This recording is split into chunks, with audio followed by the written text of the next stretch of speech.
ఈరోజు మనం రాశుల యొక్క వివిధ అంశాల గురించి తెలుసుకుందాం. ముందుగా ఎలిమెంట్స్ అంటే తత్వాలు, రాశుల యొక్క తత్వాలు. మనం పంచభూతాలు తెలుసు కదా, అగ్ని, భూమి, వాయువు, జలం, ఆకాశం. సో మనకి స్పేస్ అంటే ఆకాశంలోనే మనకి ఈ రాశులు అనేవి ఉంటాయి కాబట్టి ఇప్పుడు ఈ కాలచక్రంలో, రాశి చక్రంలో ఆకాశతత్వం అనేది ఉండదు. మిగిలిన 4 తత్వాలు అగ్ని, భూమి, వాయువు, జలతత్వాలు అనేవి ఈ రాశి చక్రంలో మనకు ఉంటాయి. ఇప్పుడు అగ్ని, భూమి, వాయువు, జలము తత్వాల గురించి మనిషి వ్యక్తిత్వానికి, ఆలోచనకు, భావోద్వేగాలకు ఇవి ఆధారం. ఈ తత్వాలు మనలోని శక్తిని, స్వభావాన్ని, ప్రవర్తన విధానాన్ని నిర్ణయిస్తాయి. కాబట్టి ఓవరాల్గా ఈ తత్వాలు వ్యక్తి యొక్క మానసిక, భావోద్వేగ సమతుల్యతను నిర్ణయిస్తాయి. సో మానసికంగా ఒక మనిషి ఏ విధంగా ఉంటాడనేవి ఈ రాశి చక్రంలో ఉన్న తత్వాలు, ఆ రాశికి సంబంధించిన తత్వం ఏమిటి అనే దాన్ని బట్టి మనము క్యాలిక్యులేట్ చేయడానికి ఫ్యూచర్లో మనకు ఉపయోగపడుతుందన్నమాట. సో ఇప్పుడు అగ్నితత్వ రాశులు ఏమిటి, భూతత్వ రాశులు ఏమిటి, వాయుతత్వ రాశులు ఏమిటి, జలతత్వ రాశులు ఏమిటి అనేవి ఈ పక్కన చూపిస్తున్న చార్ట్లో నేను ప్రజెంట్ చేశాను. సో అగ్నితత్వ రాశులు మేషము, సింహము, ధనస్సు. భూతత్వ రాశులు అంటే పృథ్వీతత్వ రాశులు వృషభము, కన్య, మకరము. వాయుతత్వ రాశులు అంటే మిథునము, తుల, కుంభము. జలతత్వ రాశులు కర్కాటకము, వృశ్చికము, మీనము. అగ్నితత్వ రాశులైన మేషము, సింహము, ధనస్సు అనేవి ధైర్యము, ఉత్సాహము, నాయకత్వ గుణము వీటిని ప్రసాదిస్తుంటాయి.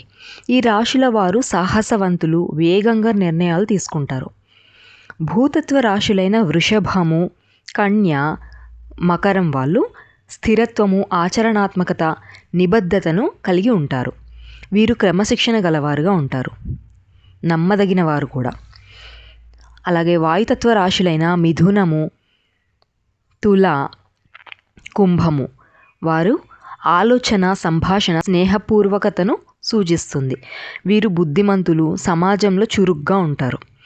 జలతత్వ రాశులైన కర్కాటకము, వృశ్చికము అలాగే మీన రాశుల వారికి భావోద్వేగం, కరుణ, ప్రేమ, అంతర్దృష్టి ఉంటుంది. వీరు మనసు పారబోసే వ్యక్తులు, అంటే మనసుతోటే పనంతా మనసుపై ఆధారపడి ఉంటుందన్నమాట.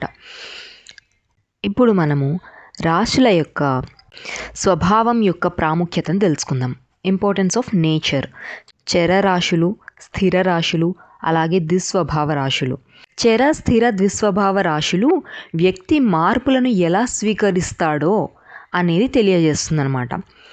సో చర రాశులేంటివి, స్థిర రాశులేంటివి, ద్విస్వభావ రాశులేంటివి అనేవి పక్కన చార్ట్లో మీకు నేను క్లియర్గా ప్రజెంట్ చేశాను, అవి చూడండి.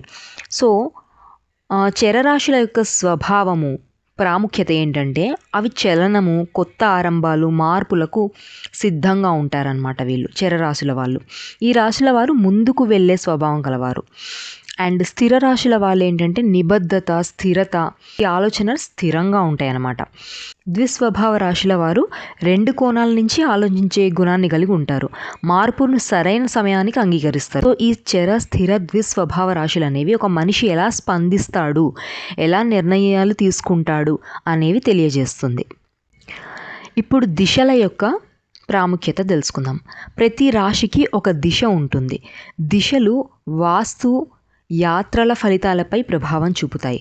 చూసారా, నేను మొట్టమొదటి లెసన్లో చెప్పినట్టుగా జ్యోతిష్ శాస్త్రానికి, వాస్తుకి ఇక్కడ లింక్ వచ్చింది చూసారా. సో వాస్తులో మనం చూసుకుంటాం కదా, ఎవరికి ఏ సింహద్వారం పనికొస్తుంది అనేది మనం చూసుకుంటాం కదా. సో అవి ఇక్కడ మనకి జ్యోతిష శాస్త్రంలో ఏ లగ్నంలో పుట్టారు సో వీళ్ళకి ముఖద్వారము ఎటువైపు ఉంటే మంచిది అనేది మనం జ్యోతిష్ శాస్త్రంలో తెలుసుకుంటాము. సో ఇక్కడ మనకి వాస్తుకి, జ్యోతిష్యానికి అవినాభావ సంబంధం అనేది ఏర్పడింది. So coming to the point, రాశుల దిశల ద్వారా మన శక్తి ప్రవాహం సరిగా ఉండేలాగా చేయవచ్చు. ఉదాహరణకు తూర్పు దిశ రాశులు నాయకత్వాన్ని పెంపొందిస్తాయి. ఉత్తర దిశ రాశులు జ్ఞానాన్ని, ఆధ్యాత్మికతను పెంచుతాయి. సో ఈ విధంగా మనము వాటిని బ్యాలెన్స్ చేసుకోవడానికి నేను చెప్పాను కదా ఫస్ట్ ఎపిసోడ్లోనే, ఫస్ట్ లెసన్లోనే, లెసన్ 0 ఇంట్రొడక్షన్ రోజే నేను చెప్పాను ఏమని, మనము కర్మని కర్మతోనే సెట్ చేసుకోవాలి అని. మనం జ్యోతిషాన్ని తెలుసుకునేదే అందుకు, కర్మని కర్మతోనే మనం నిర్మూలించుకోవడం కోసం అని చెప్పాను కదా. సో ఈ విధంగా మనం ఇవన్నీ పనికొస్తాయి అన్నమాట. సో ఓవరాల్గా సమరీ ఏంటి అంటే, దిశలు జీవన శక్తిని సమతుల్యం చేస్తాయి. వాస్తు యాత్రలలో దిశ జ్ఞానం శ్రేయస్సును కలిగిస్తుంది. ఇప్పుడు మనము రాశి యొక్క లింగ స్వరూపాలను చూద్దాము. ఓకే, లింగం అంటే ఇక్కడ శరీర సంబంధించిన లింగం కాదు, అది ఎనర్జీ యొక్క స్వరూపం అన్నమాట. పురుష రాశులు చరాత్మకంగా అంటే యాక్టివ్గా, స్త్రీ రాశులు స్వీకారాత్మకంగా అంటే రిసెప్టివ్గా ఉంటాయన్నమాట. ఇక్కడ పక్కన చార్ట్లో నేను పురుష రాశులు మరియు స్త్రీ రాశులను ప్రజెంట్ చేశాను, చూడండి. పురుష రాశులు బ్రహ్మచర్యాన్ని, ధైర్యాన్ని, ఉత్సాహాన్ని కలిగి ఉంటాయి. ఇందులో పుట్టిన వారు నాయకత్వ గుణాలను కలిగి ఉంటారు.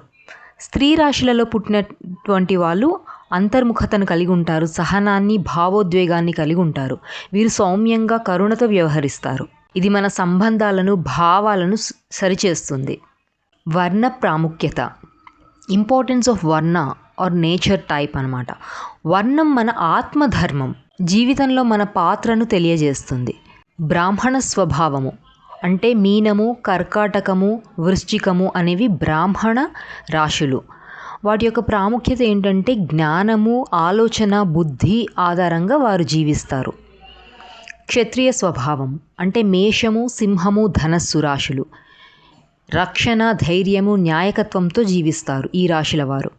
వైశ్య స్వభావము అంటే వృషభము, కన్య, మకర రాశుల వారు వ్యాపారం, లావాదేవీలు, ఆర్థిక నిర్వహణ వంటి వాటితోటి జీవిస్తారు. ధునము, తుల, కుంభము ఈ రాశి వాళ్ళు సేవ, కరుణ, అంకితభావం ఇలాంటి వాటితోటి జీవిస్తుంటారు. ఓవరాల్గా చెప్పాలంటే వర్ణము మన ఆత్మ యొక్క ధర్మాన్ని తెలియజేస్తుంది. మన వృత్తి, ప్రవర్తన దానిపై ఆధారపడి ఉంటాయి. శరీర భాగాల ప్రాముఖ్యత, ఇంపార్టెన్స్ ఆఫ్ బాడీ పార్ట్. ప్రతి రాశి ఒక శరీర భాగాన్ని నియంత్రిస్తుంది. ఆ భాగం ద్వారా ఆ రాశి శక్తి వ్యక్తమవుతుంది. మేషం తలని, అది ఆలోచన, ధైర్యం, అధిక ఆవేశం, తలనొప్పులు ఇలాంటి వాటికి సంకేతం.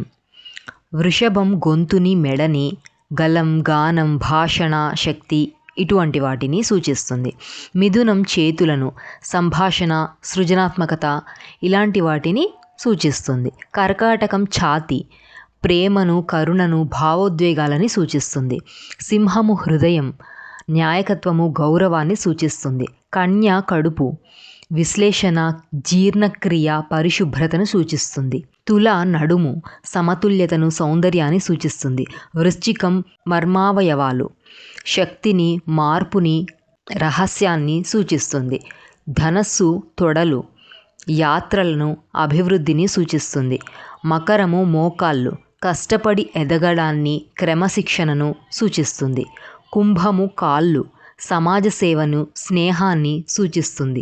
మీనం పాదాలు, ఆధ్యాత్మికతను, విశ్రాంతిని సూచిస్తుంది. శరీర భాగాలు రాశుల శక్తి ఎక్కడ ఎక్కువగా ప్రభావితం చేస్తుందో తెలియజేస్తాయి. వైద్య జ్యోతిషంలో ఇవి ముఖ్యంగా యూజ్ అవుతాయి. ఓవరాల్గా ఈరోజు మనం సమ్మరీ చూసుకున్నట్టయితే, తత్వాలు అంటే పంచభూత తత్వాలు ఏవైతే మన రాశులకు ఉంటాయో అవి మన వ్యక్తిత్వాన్ని, ఆలోచన ధోరణిని సూచిస్తాయి. స్వభావం అంటే చర, స్థిర, ద్విస్వభావాలు ఏవైతే ఉన్నాయో అవి మార్పులకు స్పందన ఎలా ఉంటుంది అనే దాన్ని సూచిస్తుంది.